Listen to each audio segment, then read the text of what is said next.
your tac map to hunt down the rest.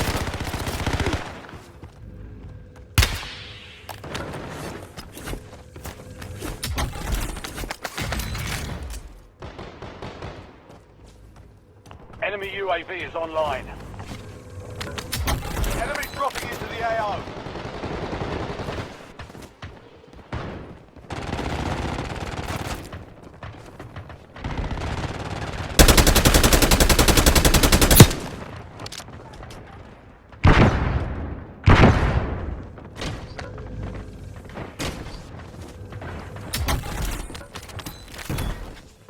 You have reinforcements.